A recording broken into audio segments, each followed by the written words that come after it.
that's a big thing is when you get into a business. I mean, I've been guilty of this before of setting realistic expectations, but realistic timelines as well.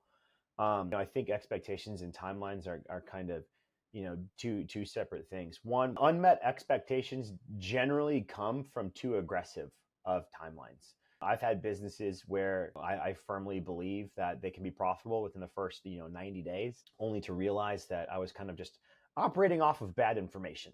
And that's, no one to blame but myself. That's one area where I would have kind of cautioned myself a little bit to slow down, and not rush into things. And, as a result, caused myself to lose a bit of money.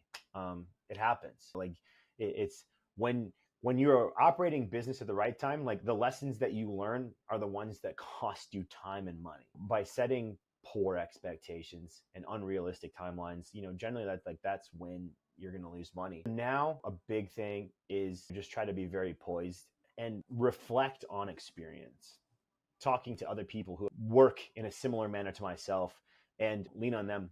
Hey, what type of timelines are you setting for yourself on these things? By putting these things together, and then again, understanding what resources are available to me, because the more resources that you have available to you, it gives you a better understanding of what that timeline looks like. If I need to buy so many houses right now, knowing how much money is available to me and knowing, what other funding sources are available to me will give me a better idea of how realistic it is for me to be aggressive in acquiring these things.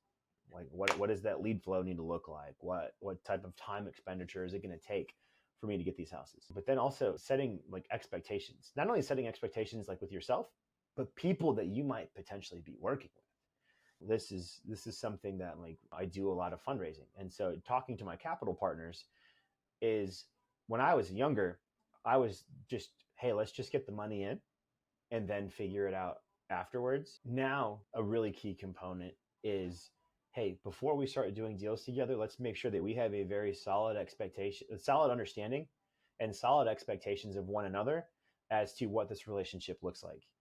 Because as you start to grow your business and as you start to bring in external capital, I don't care what type of business you are, you're always going to, if you want to grow and scale, you're going to bring in external capital. You're going to bring in other people's money.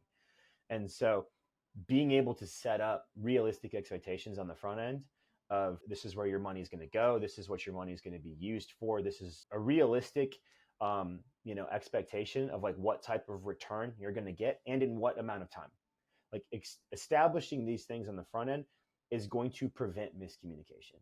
When you try to run through something, that's when wires get crossed. That's when you run into the whole, this is what I thought you meant when you said blah. This is what I thought. I thought you meant this. I didn't know you meant this. Slow is smooth and smooth is fast when it comes to setting up a business. And the thing is that a lot of times people get into business for themselves with the wrong, I don't want to say wrong expectations, but they get into business because of where they're at in life, or without a solid understanding of where they're at in life. It's I need to do this because I need to make X. Well, now you're already operating under desperation. And if you're broke and you're trying to grow your business because you're broke and you're making decisions with the rationale of, well, I need to make $2,000 by the end of the month to make my car payment, the amount of mistakes that you are liable to make, or the situations that you're going to get yourself into, could be devastating. It could prevent you from growing a business before.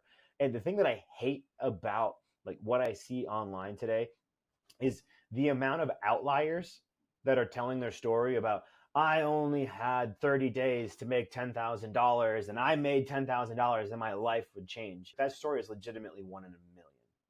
The thing that often gets left behind, it's if I needed to make $10,000 in 30 days, the amount of experience and skill set that I have to make that $10,000 in 30 days is way different than somebody who has never grown and scaled a business before. It's way different than someone who's never made $1 million before. There are so many experiential factors that play into that often get overlooked. And I hate that. And so regardless of, you know, what it is that you need to accomplish, is what I'm trying to accomplish realistic? And you can throw in all of this shit that you want of, oh, just push yourself and step outside of your comfort zone, and all of this shit. You know, like that is exactly the reason why more people fail than succeed, is because they get on these bullshit endeavors with these unrealistic expectations. And the reason why they're unrealistic expectations is because they have no clue, like no barometer of what success looks like. They have no past experience on how to do what they need to do. Um, it's just it's a fool's errand that they're playing.